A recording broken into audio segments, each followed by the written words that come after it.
Magandang araw sa inyo mga banateros at eto na nga, naglaglaga na nga ba? O baka naman na booking lang at nadulas? Hindi ho natin alam, kaya panoorin nyo ho itong video na ito dahil papakita natin kung paano po nagkakagulo at naglalaglaga na. At higit sa lahat to, malalaman natin kung sino talaga ang tarantado sa gobyerno. Yan ang importanteng malaman natin eh. Ha? O ito. Kasi kaganina o kahapon, depende kung kailan nyo mapapanood to, tila nilaglag ni Bersamin. Alam naman po natin, sino po ba si Bersamin? Si Bersamin naman po, ang Executive Secretary sa madaling salita, parang Malacanang na ho ito. Ibig sabihin, ito ho ang kanang kamay ng ating presidente. So, ibig sabihin, parang si Bongbong Marcos na po ang nagsasalita dito pag ito ang nagsalita. Kasi nga, ito ho ay Executive Secretary. Tinanong sa kanya tungkol doon sa budget. Tila iba na yung tono compare doon sa una na kanilang mukhang nakapanood sila ng ating video Kasi sabi ko naman po sa inyo, tama naman po si Marcos by saying na hindi siya pumirma ng blanco. Tama naman po yun. Talaga namang hindi siya ang pumirma ng blanco. Pero ang importanteng maunawaan natin dito ay ang sinabi ni Pangulong Duterte at ni Ungab ay yung sa BICAM report. Yun po yun. Ibig sabihin, sa kamera ho nagkaroon ng magic dyan. Pinaliwanag na po natin yan. Panoorin nyo sa mga nakaraang video natin. Pinaliwanag natin kung paano nagkaroon ng magic dyan. Ngayon, ito ang siste. Ngayon, nung una, ang sinabi nila parang hindi pa ho nila nauunawaan kung ano talaga ang tinutukoy ni Pangulong Duterte. But this time, alam na po nila. Mukhang na-orient na po sila o baka naman napanood na nila yung mga video. Eto na nga po. Ito na ho yung binitawan ni Bersamin. Iba na po ang tono. Ngayon, ang tanong dito, nilalaglag niya ba ang kamera? Umiiwas pusoy na ba sila? O baka naman talagang nadulas lang? Kaya yan ang pakisagot dyan sa baba, ma? Kung ano ho ba sa tingin ninyo ang nangyari dito at bakit ganito na ang tono ng Malacanang ngayon. Okay? Panoorin ho natin. Pasok! ES lang po. Sir, may we have your reaction doon sa sinabi ni Representative Ungab na plano niyang dalhin sa Supreme Court itong usapin ng GAA? Hindi ko mapipigilan si Congressman Ungab at saka yung mga similarly minded people. Sir, ba't di niyo po mabanggit si Pangulong Duterte? Pwede niyo naman sabihin, klarong-klaro naman, alam naman ng taong bayan kung sino po yung nagsalita doon. Who would want to put up a challenge. Ang problema natin dyan is, hindi kami. Yun! Hindi kami. Napaka-importante niyan. Hindi kami. Ang tanong, sino? Yun. Pag sinabi mo kasing hindi kami, linawin natin to ibig sabihin meron pa rin, di ba? Halimbawa, merong kumakain po kaming banatero, si Boss Dada, Coach Oli, si Master Jude at saka si Jay Guevara. Tapos umorder ako. Umorder ako ng crispy pata. Di pag-order ko ng crispy pata, kaya lang biglang may tumawag sa akin importante. At hindi pwedeng marinig ng mga kasamahan ko. So tumayo ako, tapos biglang, hello. Ganyan. Pagbalik ko, buto na lang yung crispy pata. Buto na lang siya. Tapos sabi ni Boss Dada, hindi ako yan. Sabi naman ni Jay Guevara, hindi kami yan. Anong ibig sabihin po no mga kababayan? Simpleng-simple lang. Hindi nga kayo. Pero meron. Di ba? Meron nung kumain nung crispy pata ko. Hindi kaya si Coach Oli yun? O si Master Judea? Ayun po ang siste ho dito. Sabi niya nga, merong karapatan si Ungab na tumakbo sa Supreme Court, blah, blah, blah, ganyan. And all the same-minded people. Ngunit dapat subalit. Ang tanong dito ay, meron. Di ba? Kasi sabi mo, hindi kami. Tama, mali. Kaya nga tinatanong ko sa inyo mga kababayan, ito po kaya ay nadula si Sir? May nilalaglag si Sir? O baka umiiwas pusoy lang si Sir? Yun ang ating katanungan dito na kayo ho ang magko-conclude kung ano sa tingin ninyo. Pero ako, first of all, sa opinion kong ito ha, yung pagsabi niyang, and all the same-minded people, alam niyo ho ba yung psychological explanation dyan? By not mentioning PRRD, he is trying na ibaba o di kaya hindi ibigay ang karapat-dapat na honor doon sa tao. Sa madaling salita po parang para ho siya nasabing you are irrelevant. You are no longer part of the talk. Pero alam nyo mga kababayan, whether you like it or not, talagang malaking factor talaga si PRRD. Kasi pag si PRRD nagsalita, ang buong gobyerno nayayanig. Yun ang katunayan dito. Pero gayon pa man, si Bersamin parang binaliwala lang niya ang Pangulong Duterte. Okay lang, sige lang. Opinion mo yan, karapatan mo yan. Pero dito sa pangalawa mong sinabing hindi kami, mukhang hindi ka makakalusot dito. Tingnan yung reaction ni Sir parang tila, sandali. Kaya nga ako may iba akong opinion Mamaya ako sasabihin sa inyo sa ending. Meron tilang parang nadula si Sir. Kasi tingnan ninyo bigla siyang kumabig ng konti. Para bagang nagulat siya at nabitawan niya yon. Pakingge. Ang mananagot dyan kung meron mang pagkukulang. Nako, yun. Kung meron mang pagkukulang. Medyo kabig ng konti. Hindi kami. Pero kung meron man, dali. Pag sinabi mo kasing hindi kami, that is a finished statement. Ibig sabihin po, iyan po ay sapat na. Sapat na ho na ibig sabihin po niyan, meron talaga. Alam niyo sir, wala naman pong problema. Sa totoo lang, mas tanggap pa nga ng taong bayan kung sasabihin ninyong, hindi kami. Hindi kami ang nagbago niyan. Wala kami binabago diyan. At pinirmahan talaga ng Pangulo yan na hindi blanco. Kasi, Mr. Sir Lucas Bersamin, Executive Secretary, wala naman pong sinasabi ang aming dating Pangulo na si Pangulong Duterte o di kaya ang kagalang-galang, no? Sobrang daming galang nun, At matapang na si Ungab, hindi po siya natitinag na talaga nga namang ang sinabi ho nila ay BICAM report. Wala po silang sinasabi at paulit-ulit na pinapaliwanag yan na ang presidente ang pumirma ng blanco.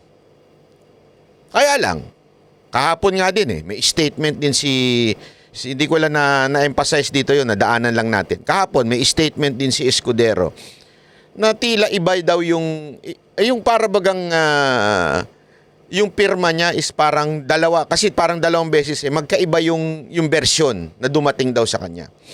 So sa madaling salita, totoo. Merong version na blanco at nung dumating na ho sa para ito ay ipiprint na ho, ibang version na ho. Yun ho ang sinasabi ho ni Ungab at ni Pangulong Duterte na meron discrepancy along the way. So sino ho ang nag-fill in the blanks?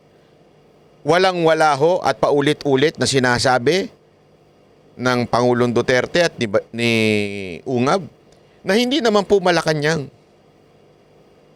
Kaya nga, sir, ako ito, suwestiyon ko lang ito. Kasi may nababasa ako. Alam ko naman, kasi meron din tayong mga kakilala dyan di ba? Alam ko naman na merong tila nagtuturo sa inyo Hindi ibig sabihin nagtuturo, pinapangaralan. Hindi yun, ha. Ibig sabihin, isinesegue sa inyo sisi. Obserbahan nyo, sir.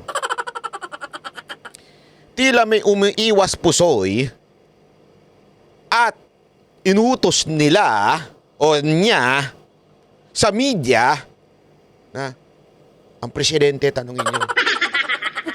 Ituro nyo sa presidente. Ang sisi, ganun. O, sa Malacanang kayo magtanong.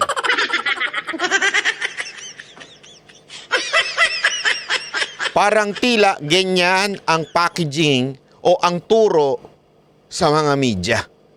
Ituro sa inyo ang laban para umiwas sa amin. Pansinin ninyo, hindi nagsasalita.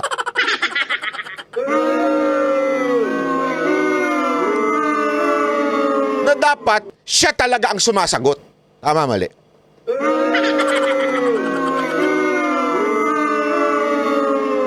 Oh, umiwas pusoy na si Escudero.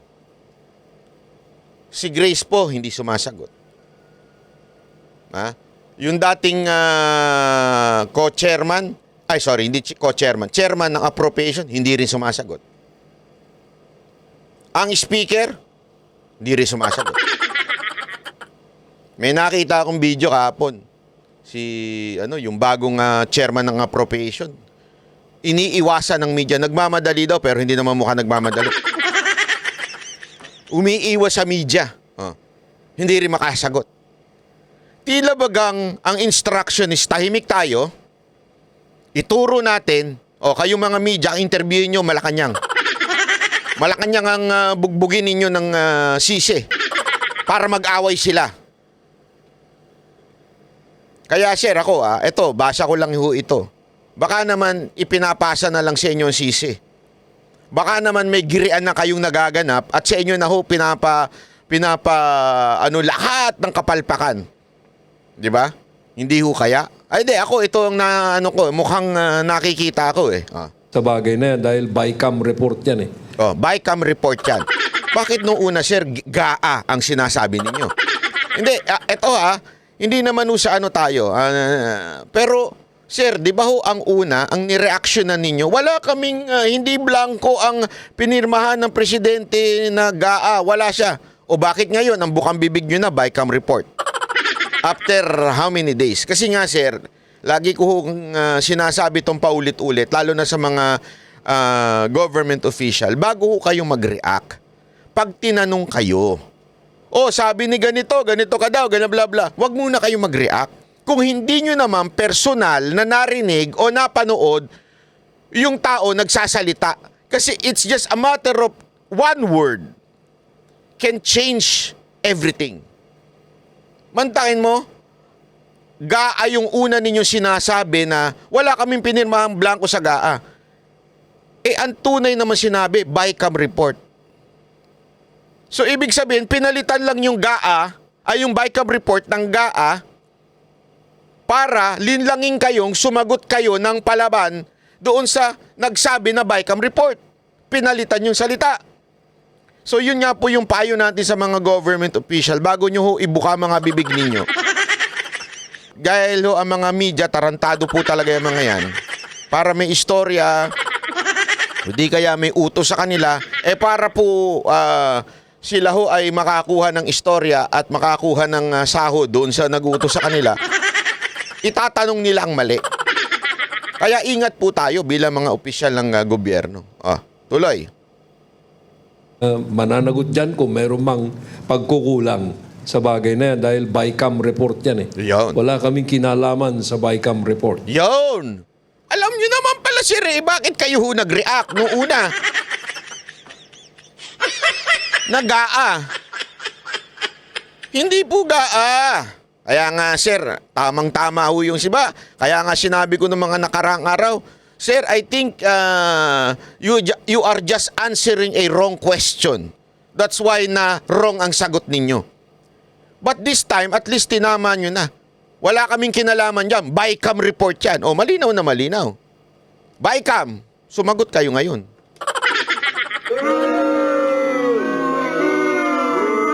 Tinuturo na sa inyo ng Malacanang, kayo ang dapat sumagot. Bicam! Sumagot kayo! Gago! Hindi, yan talaga ang dapat eh. Sila ang sumagot. Bakit si Escudero lang sumasagot? Tama, mali. Romualdez, sumagot ka.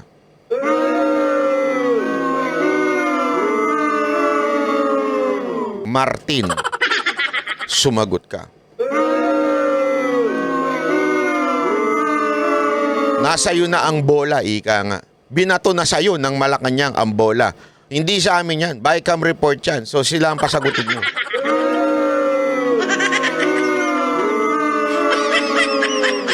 Kung mananahimik ka pa rin, Speaker Martin Romualdez, ay hindi pwede yan. Dahil yan ay responsibilidad ninyo bilang isang speaker, responsibilidad ninyo bilang representante, responsibilidad ninyong ipaliwanag sa taong bayan ano ang nangyari dyan sa Bicam report. Dahil marami na pong patunay. Kahit po ang media, kahit o media, ay meron pong sinasabi na talaga nga namang merong natanggap na blanco. May nagpadala sa akin eh. Hindi ko lang na-download eh. Merong sinasabi ang media na sila mismo natanggap po nila. Natanggap po nila ay blanco. So, ibig sabihin, sir, hindi lang po si Raul. Sorry. Hindi lang po si Raul. Hindi lamang po ang si Senator Amy. Kasi, sir, di ba? Sabi ni Senator Amy, ako din, blanco din. So ibig mo bang sabihin, sir, sa pamamagitan ng pagsagot ni Senator Amy na blanco, ay ibig sabihin po ba ay sinungaling siya? Sinasabihan po ba siya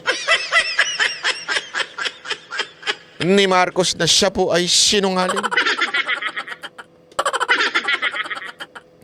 Kaya alam nyo, dito nagkakabukingan mga kababayan. Nagkakabukingan po kung ano talaga ang tunay na nangyayari ho sa ating bayan. Kasi alam nyo, chotamate ha. Kasi alam nyo, ito ho'y bagay na sana nagiging honest na lang po tayo.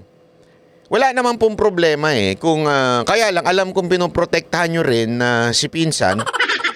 Pero wag na, sir. Kasi alam nyo, ito'y malaking iskandalo. Dahil hindi ho ito milyon, hindi ho ito bilyon, ito'y trilyon. Dahil dito, maaaring masira ang ating bayan ng tuloy-tuluyan. Isang taon na nawala ang budget sa mga importanteng bagay. Ngayon, kung hindi ninyo isasalba ang inyong sarili sa pamamagitan ng pagturo talaga kung sino ang nag-hocus-pocus dyan, baka harapin ninyo ang hindi magandang consequence. Di ba? Kaya it's better na magsalita na lamang po kayo. Nasabihin na lang po natin, di ba? Sabihin na lang po natin, sino ba talaga ang nag-fill ng blanks. So, yun lang Ako lang naman, nakikiusap lang. Kasi napanood ko yun sa UNTV yung nag-report na talagang nakatanggap daw sila ng blanco din. Nakita ko yun hindi ko lang mahanap ngayon hindi ko maipakita sa inyo. Nakatanggap din si Amy, Senator Amy. Nakatanggap din si Raul. Magkakaibang kampo po ito. Si Lacson, nakatanggap din. Meron talaga. It's a fact. Iano na natin yon. Ipako na natin yung fact na yon. Merong blanco na pinirmahan. Yun po ang lumabas sa Bicam report. Diba ho? Tuloy natin. Ang may kinalaman lang kami, yung finished product Yun. na pinapirmahan sa presidente. Hindi yung blank check. So yun talaga. Kita nyo na? Iba na tono ni Sir. Meron talagang blank check. Ginamit mo pa yung blank check, ha? Now, because of you using the blank check, bakit blank check kanyo? Kasi yan yung halimbawang ginamit ni Pangulong Duterte. So, sa tingin ko, sa aking lamang pong munting pag-uunawa at analyzation, sa tingin ko, noong una, hindi nila napanood. Nag-react lang sila dun sa tanong.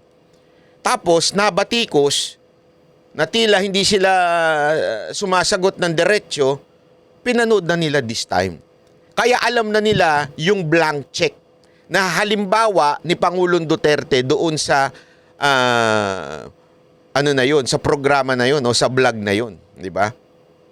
So, ngayon, I think, alam nyo na. Di ba? Alam nyo na hindi kayo ang pinatutukuyan ni Pangulong Duterte. Bakit kayong react na react?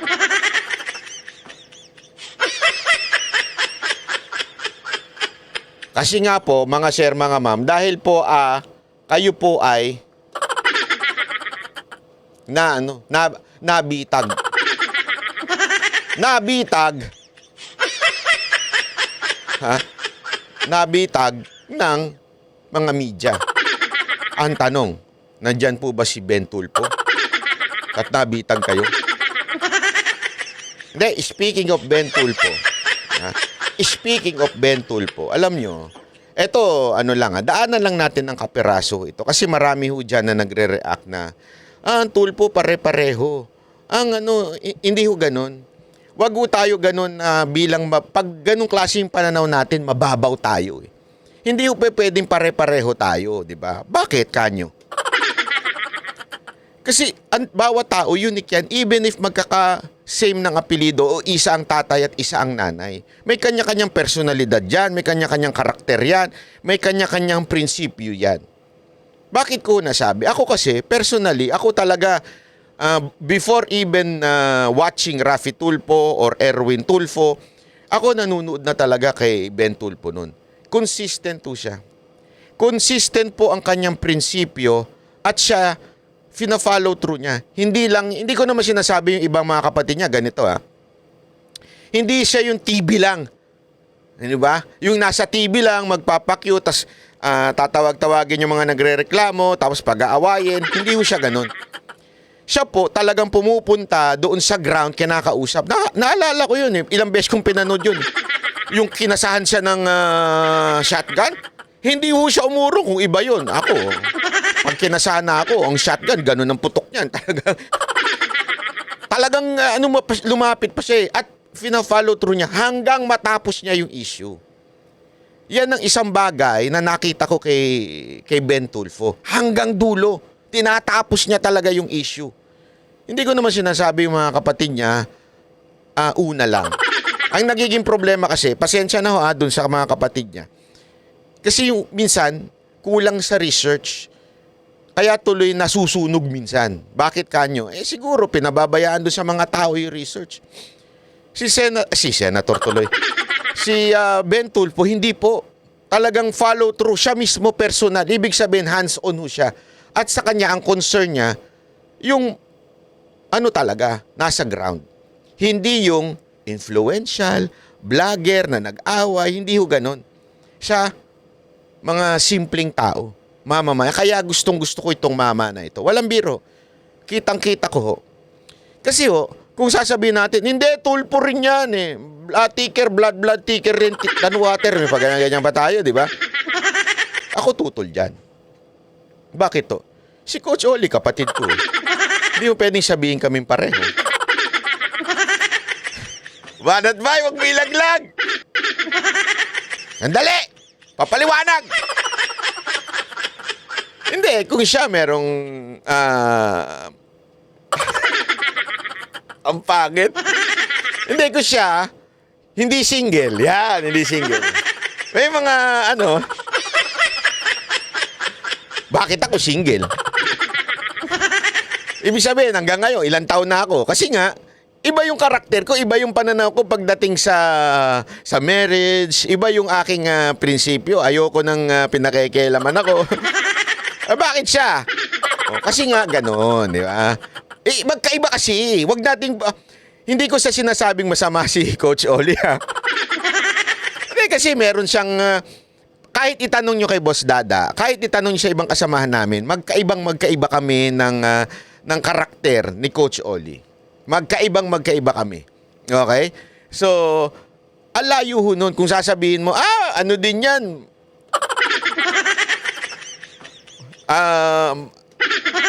Halimbawa, si Coach Oli, tagal maligo niyan. Tapos, pag nagbihis yan, mga dinaig pa babae niyan. Yung babae, 2 oras naliligo na nagbibihis. Ganun si Coach Oli, kaya lagi nalilate. Pero po ako, 5 minutes. Nakabihis na, nakaligo na, nakatae na. 5 minutes, nandyan na ako sa baba. Kasi ganun kami sa Japan nun eh. Pag magkikita kami nila Boss Dada at saka nila Coach Oli, di message lang kami, di ba? In 5 minutes, nandun na ako sa baba ng hotel. Si Coach Oli, walang niya. Tapos na kaming kumain, di pa tapos. Kasi nga magkakaiba nga, nagigets niyo ibig sabihin, ganun din po ang mga tulpo. Hindi, pinapaliwanag lang po natin ha. Kasi yung iba dyan, typical mag-isip, hindi, tulpo, ganito. Bakit kanyo? Kailangan ko ba bang ispelingin? Di ba, kaya nga kayo nabudol, akala nyo pareho. Tuloy! Balik tayo sa issue ng budget. Kasi eto, merong sinasabi nga ho tayo dito sa budget na kailangan talagang malaman ng taong bayan. Hindi ho ito biro. Apektado ho dito ang pagkain, seguridad, peace and order. Apektado ho lahat dito sa budget. Kahit, alam nyo kung bakit? Di ba sinasabi ko sa inyo, pag ang mga government employee, mababa ang budget nila, mababa ang nila, minsan nagiging tamad. Aminin na natin. Even if hindi ko sinasabing it's justifiable na pag mababa ang budget, mababa okay lang maging tamad. Pero ganun kasi nangyayari. Kasi alam naman po natin ng positive reinforcement. Aso nga, alam yun eh. Alam mo yung positive reinforcement? Tayo tuloy. Stand! Ang aso naman, gaganon yung aso, di ba? Ikaw naman, bibigyan mo ng pagkain. Ang tawag doon, positive reinforcement. Ganon din sa mga empleyado. Ngayon, kung tatanggalan mo ng budget, abay malamang magsasuffer mga performance nitong mga government employee na ito, di ba? So, yun yung importante. Kaya hindi yung pwedeng pakawalan natin ng issue ng budget. Anong nangyari dito sa budget? Sino yung gagong... Pwede ko ba sabihin putang ina? Ayoko sabihin, pero wag na nga. Wag ko na sabihin. Sino dito yung gago na... Bakit kayo pumayag sa budget na blanco? At sino dito yung sumulat ng mga blanco na yun? Aba, matindi ka pa sa jowa Talagang unlimited Unlimited ang iyong allowance Ikaw na naglalagay. Hindi pwede yan. Dinaig mo pa ang mga kabit. Yung kabit, may monthly lang kayong binibigay. Meron akong kilala kasi. May monthly bigay sa kanila. Sabi nila, alam mo ba ayoko na sabihin. Ayoko na, mabubukik. Si Senator, ang monthly niya sa akin, ganito. Kaya lang, kulong ako. Kulong daw sa kondo. Hindi, alam nyo, ano to? Kayo wala kayong fixed amount. Fill in the blanks na lang kayo. Hindi pwede yun. Di ba? Kaya dapat managot kayo sa taong bayan. Kung sino man ang animal na naglagay ng figures diyan. Kasi aminin na natin, it's a fact na. Established na yung facts na BICAM report lumabas at pinirmahan na blanco. Established na ang pinirmahan ni Marcos ay hindi blanco. So, simpleng logic. Blanco lumabas dito, hindi blanco ang pinirmahan ng presidente. Ano ito? May nagmagic. Sino ang nagsulat doon? Sino ang nagbago? Bago i-print, di ba? Sino yung animal na yon? Feeling ko buhaya yun.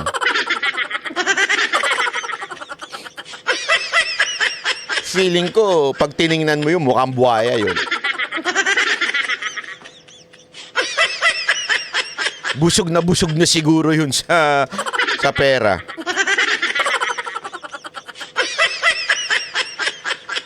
Diba? Feeling ko nga, sobrang yaman na nun. Panay nakain nun sa Okada. Hindi kasi masarap ang mga pagkain niya sa Okada. Pero mahal ang mga pagkain niya.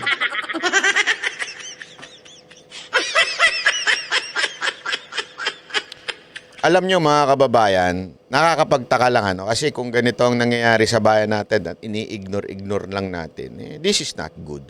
This is not good. We really have a problem sa bansa natin kung ganito ang siste. Sana ho, tingnan ho natin ito dahil malalaho pagka ganito. Ibig sabihin po talagang ultimong mga magkakaalyado. Yeah? I mean, yung alam naman natin magkaalyado ang Malacanang at ang Kamara. Naggagaguhan din sila. Partikular na ginagago ng Kamara ang Malacanang. Hindi ho tama ito. Hindi ho tama ito dahil ako sabi ko nga sa inyo, dito sa mga banateros, pag tama palakpakan, pag mali banatan. Hindi ho tayo yung tipo ng sigaw lang ng sigaw na Marcos resign, hindi ho tayo yung ganun. Sa atin po kasi, gusto natin kaayusan, magbago. Yun ang ano natin, ang main goal natin, kaayusan, magbago, hindi lang magpalit. Kasi pagka ganun ang ating motibo, ano lang tayo, idolater lang tayo. Ibig sabihin, we just idolize people. Hindi ho tayo ganun. Tayo ho, mga banateros, ang tingin natin issue-based. Kailangan maayos ang bayan. Kahit sino umupo, dapat ayusin niya. Kahit sino pa yan, pag hindi niya inayos, babatikusin ng banateros yan. Kasi ang ating goal dito, it is not the politicians. Ang goal natin dito, taong bayan. Those who need justice, those who need help. Wala tayong sasantuin dito. At the same time, hindi naman po tayo tulad ng mga NPA at mga aktivista at mga komunista. Na aktivista ho. Hindi ho tayo ganun. Na lahat na lang negative. Kung gusto nyo ng ganun, hindi ho kayo para kay Banatbay. Hindi ho kayo para sa Banateros. Hindi ho kayo Kasi kung puro negative tayo, kahit sino pang ipalit natin dyan, kung negative tayo, darating ang panahon, babatikusin din natin yan. Iaano rin natin, itatapon din ho natin yan. Kasi yung kaugalian na ho natin ang problema. Di ba ho? Hindi lang ho basta-basta, alam mo yun, halimbawa, bibigyan ko kayo ng halimbawa. Ako po, sanay po ako sa empleyado Marami po tayong mga empleyado. Ako, wala ho akong sinisino-sino kung sino ka, kung ano. Ako, kung ano yung performance mo. Doon ako. Kasi, pag pinalitan mo itong tao na ito dahil di mo lang kursunada magsalita, bastos lang, o di kaya, alam mo yun, may konting kang problema. Pinalitan mo. May makikita at may makikita kang problema din doon sa susunod. Kaya nga dapat issue lang. Hindi pwedeng palitan lang yan, di ko kursunada yan. Dapat tayo, issue tayo, titignan natin, may problema ba kay ganito? Pag may problema ganito, sabihin mo problema. Pag nagbago, palakpakan mo. Pag hindi nagbago, murahin mo. Tama, mali. Dapat ganun tayo mag-isip. Kasi diyan din nakasalalay yung iboboto natin sa 2025. Huwag tayong, kasi ito kampi nito ni Duterte. Kampi siya ni Duterte, solid ako ngayon. Puta. Again, I do not have problem with sa kakampi ni Duterte, Pero, tiningnan mo ba ang kanyang track record? Huwag tayo maging idolater na, basta Duterte yan. Hindi ko natitingnan ng track record niyan. Tingnan natin ang track record. Ano ba ginawa niyan? Tumulong ba yan? Yan ba ay talagang consistent? Yung mga pinapangako niya, ginawa niya ba? Kung hindi, di wag na. Bakit niyo iboboto? Dahil Duterte? Kasi nga ho, tandaan ninyo mga kababayan, ganyan ang ginawa ninyo noong 2022. Kasi sabi ni Inday, iboto namin eh. Tiningnan nyo ba? Nag-research ba kayo? Ano nangyari sa inyo? Di ba napahamak, nandamay pa kayo? Tama, mali. Pakisagot ako, tama, mali. Di ba? Kaya nga, dapat po, hindi ganun. Dapat ang diskarte pagdating sa botohan, hindi yung anong partido ka. Kasi, tandaan nyo, mga politiko yan. Lahat yan politiko. So, ibig sabihin, malamang sa malamang, yung iba nanggagamit lang. Diba? Ginagamit lang niya itong particular na tao na ito para umabot siya doon sa gusto niyang mangyari, gusto niyang makuha, yung kanyang posisyon na yun. Huwag tayong ganun. Dapat titignan natin yung track record. Ginawa niya na ba yung pinapangako niya? Meron ba itong plano? Nasa ulirat ba ito? Baka namang gago rin to. Wala rin, alam mo yon. Kasi ang dami natin binotong ganyan eh. Oh, aminin nyo, ilang beses na kayo nabudol. Bakit? Kasi kasama ni ano to. Kasama ni Inday to.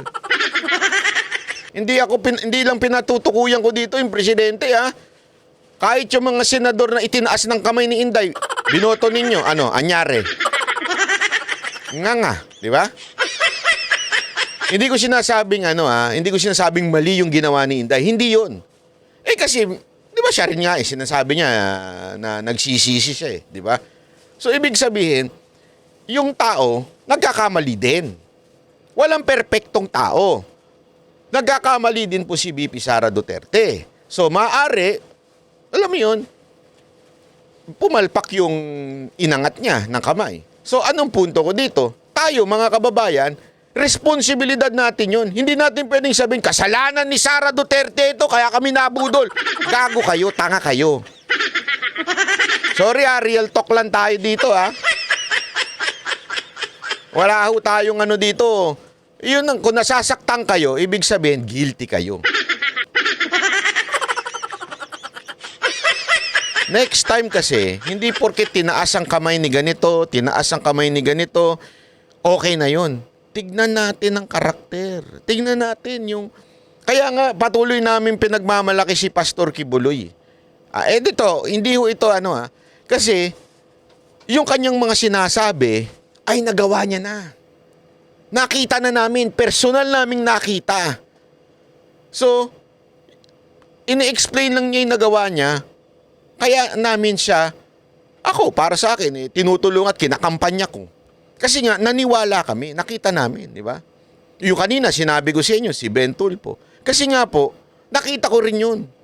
Alam kong nasubaybayan ko yun more than anything else. At yung iba pang mga kandidato na ngayon sinusubaybayan ko. Kaya nga po, maganda, manood po kayo every Saturday and Sunday. 7 to 9 p.m. sa SMNI. Yung mga interview sa mga senador. Importante yon. Huwag kayong okay din naman manood dun sa iba na mga interview. Kaya lang, pag ikaw humarap ka sa 7 to 9 ng SMNI, ibig sabihin may bayag ka.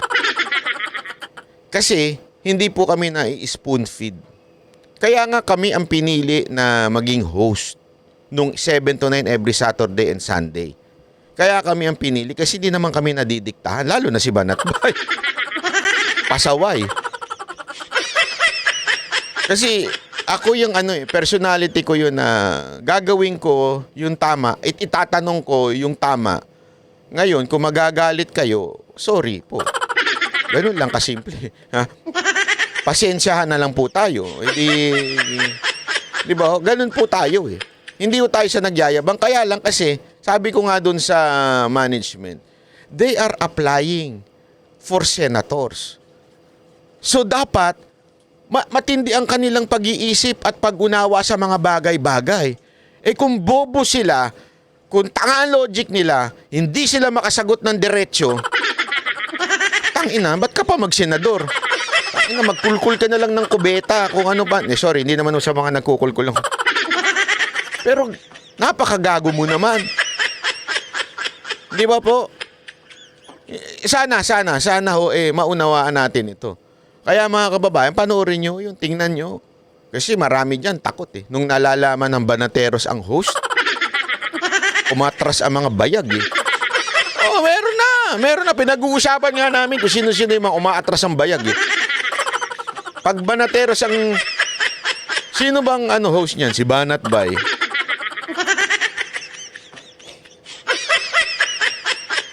Oh, kasi nga, alam nila eh. Kaya pagka humarap, at least kahit papaano may bayag.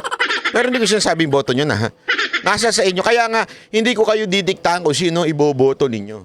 Kami magbibigay ng mga guidelines o di kaya kami ay magbibigay sa inyo ng balita tungkol sa particular na tao na ito at kayo ang magdidesisyon sino ba ang iboboto ninyo.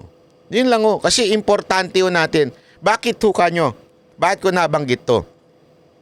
Kasi yung tinatawag, nilalang natin, ano yun? Congressman lang naman yan. Bakit bang pinagtutuunan natin ng pansin, senador? Uy, wag kayo.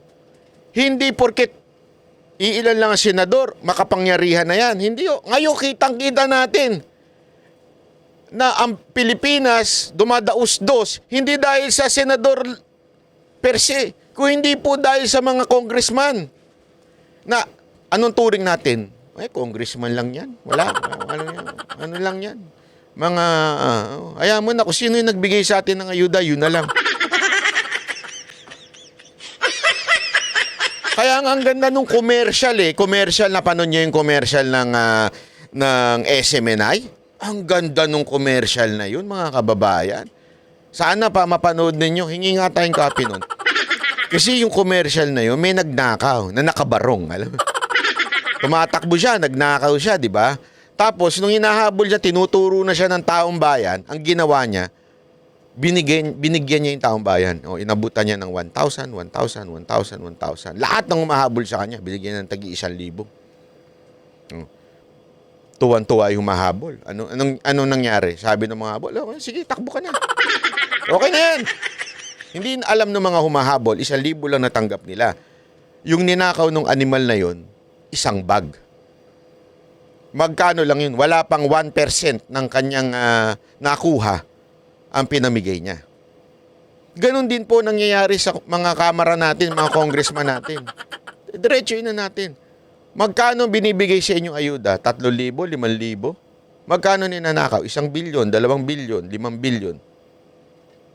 Imaginein mo yun. Magkano yun? Na dapat sana serbisyo para sa inyo.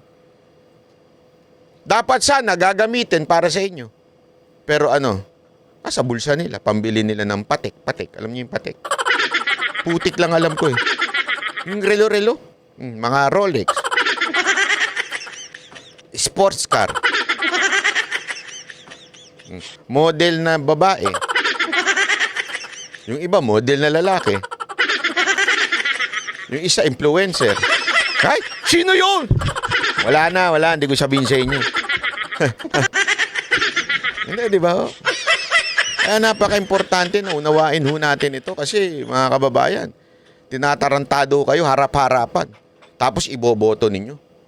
Again sinasabi ko, tanggapin nyo yung binibigay nila. Pero, yung hindi ang nagbigay ang iboto nyo. Ako, suggestion ko sa inyo. Yung hindi ang nagbigay ang iboto ninyo. Sabi ko sa inyo, lahat na ibinigay sa inyo, abay, babawiin nila yan.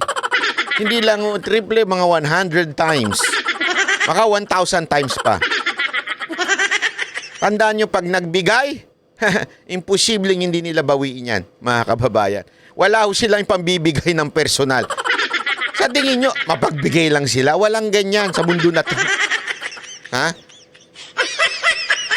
Hindi ho. Kaya nga, ingat po tayo. Ang dapat na binibigay nila ay health benefits, katulad ni Bongo, di ba? Katulad ng, alam mo yun, ano pa ba? Health benefits, trabaho, yan ang kailangan nating mga Pilipino. Di ba? Hindi ho yung bigay ng bigay. Kailangan natin trabaho kasi yung bigay, magkano lang matatanggap mo? 5,000 in 3 years. Bakit? 3 years uupo yung nagbigay sa'yo ng 5,000 eh. Ano importante? 5,000 o trabaho mo for 3 years? Di ba yung trabaho mo? So dapat yun ang ibigay. Ano ibig ko sabihin? Dapat ang congressman at ang mga ang focus nila kung paano ang trabaho. Madagdagan ng mga trabaho. Hindi ho yung pamimigay ng pamimigay. Di ba ho? O di kaya batas para sa healthcare. Alam mo, nakakalungkot eh. Hindi ho, walang biro. Sa Pilipinas, dalawa lang yan. Pag nagkasakit ka, mamatay ka dahil wala kang pera o mabuhay ka dahil may pera ka. Dahil mayaman ka. Pero sad to say, marami sa kababayan natin, yung mga nagdadialysis, chemo. Hindi, ito alam ko ito. Kasi nung panahon na nanay ko ay nagkikimo, talagang ubusan ng pera. Laki ho ng gastos, mga kababayan. Talagang naubos po ang lupa namin, bahay namin, dahil po sa gastos na yan. Di ba? Anong punto ko dyan? Ngayon ho kasi, talagang ganun. Mamamatay ka pag wala kang pera. Na sana, dapat,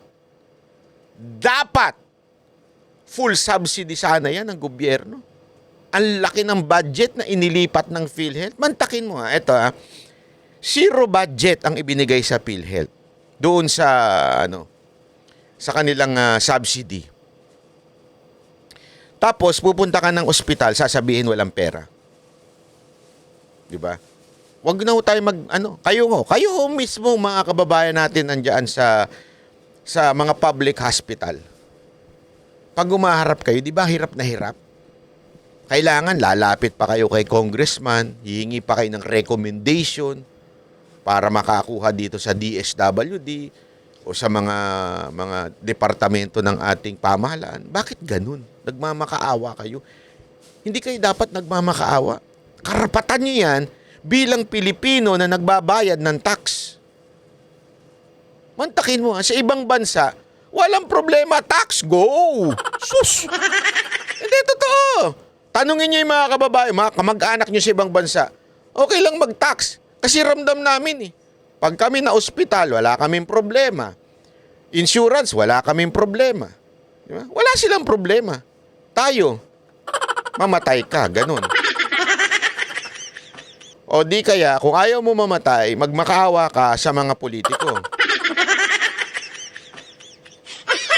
Di ba?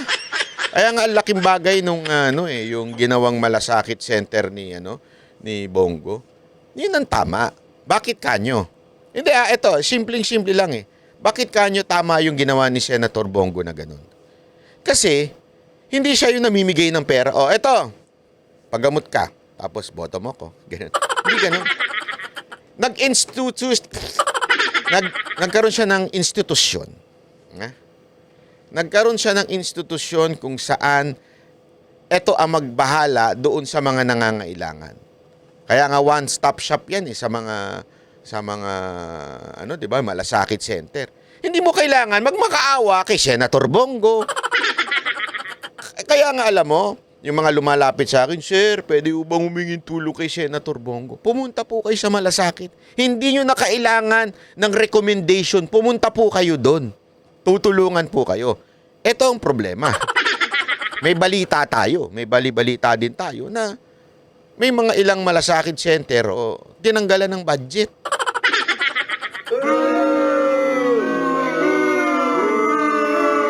Kasi alam naman natin, di ba, tumatak sa isipan ng mga bawat Pilipino na ang malasakit center talagang yan ang sa madaling salita, baby ni Senator Bongo. Yan talaga ang baby niya. Yan, dahil po dyan, talaga nga namang nakilala siya. Kasi tinutukan niya yan eh. Yan ang gustong ko sa kanya. Hindi yung bigay dito, bigay dito. Although tumutulong si Senator Bongo ha. As in tumutulong po siya. Witness po ako dyan. Pero hindi lang po yun. Talagang gumawa po siya ng programa o nag-anon siya ng batas na talagang meron malasakit center, di ba? Pinondohan niya yun ng batas, di ba? So ano dito? Ngayon, tila may nanggagago sa kanya. Parang siyempre, mabawasan ng kakampi si Pangulong Duterte, pero hindi nila matitinag si Senator Bongo dahil grabe ho ang tumulong niya. Wala ho akong politikong LGU mga mayor na nagsasabing, tarantado yan si Bongo. Wala. Kahit kalaban, kahit iba kulay, Laging sinasabi nila, grabe yan, matulungin yan sa amin. Wala akong masabi dyan. Talagang nung panahon ni Duterte, kahit kalabang kami, ibig sabihin, hindi kami pareho ng partido, tinutulungan kami niyan. Kasi ganun sila. Yun ang tunay na tulong. Hindi tumitingin ng kulay. Di ba? Ngayon daw, may mga bali-balita tayo. Tinanggalan ng pondo yan para magalit yung mga Pilipinong lumalapit sa malasakit. Para sisihin si Bongo at sabihin nila, oh, wala naman pala yung programa mo, wala naman budget. O, di ba? Ganyan eh. Kaya, sana lang, tignan nun natin kasi bakit ko sinabing kailangan natin bumoto ng tamang mga congressman? Kasi mga congressman na nagtanggal ng budget eh. Di ba? Sila ho ang nagkaltas-kaltas niya during budget deliberation. Kaya nga ho, napaka-importante ng iboboto ninyong congressman. Kung boboto rin kayo ng walang kwenta, yung simpleng committee, hindi mabanggit, anong mangyayari sa inyo? Yung pabago-bago, dati pinupuri ang war on drugs, ngayon hindi na.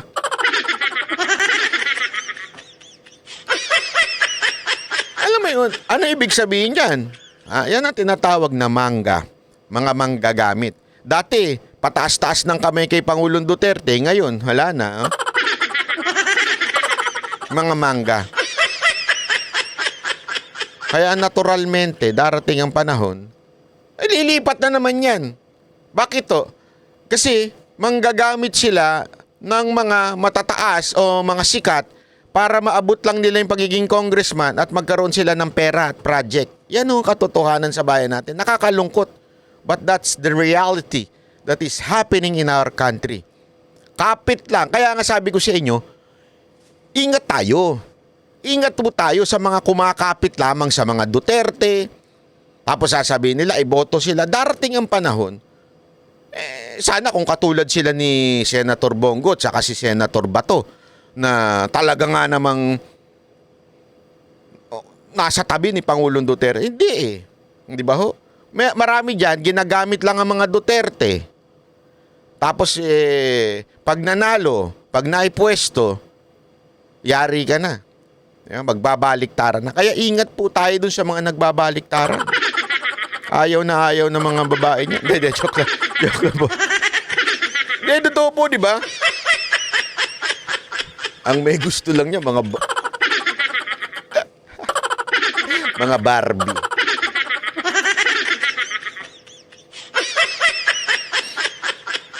Bakit mo alam, Banat Bay? Barbie ka? Paano mo nasabi? Anyway, mga kababayan, ito sana, minsan nagpapatawa lang po tayo pero napakaseryoso ng ating topic. Sana ho kayo po ay naliwanagan patungkol dito sa budget. At bantayan po natin dahil may bali-balita nga tayo na talaga nga naman within the circle medyo nagbabangayan na. Hindi, akin lang, Mr. President, if you are really for the people, ako, I still give the benefit of the doubt. Tayuan ninyo. Kampihan nyo ang taong bayan. Huwag nyong kampihan yung pinsan ninyo. Yun lang sa akin. Kasi, di ba, as far as I know, sabi nga ni Senator Amy, isa sa mga dahilan, o balamang yun ang dahilan, is you want to redeem the name of Marcoses. Then do this. Tayuan ninyo. Ilaglag ninyo kung sino yung dapat nyong ilaglag. Di ba? Tayuan ninyo na ito talaga nangyari. But inayos namin. O di ganun. Wala namang problema. Tatanggapin ng taong bayan siguro yun. Di ba? Kaya lang, dapat merong pag-amin at pagturo kung sino dapat ang managot. Sabi nga ni Bersamin, hindi kami yan.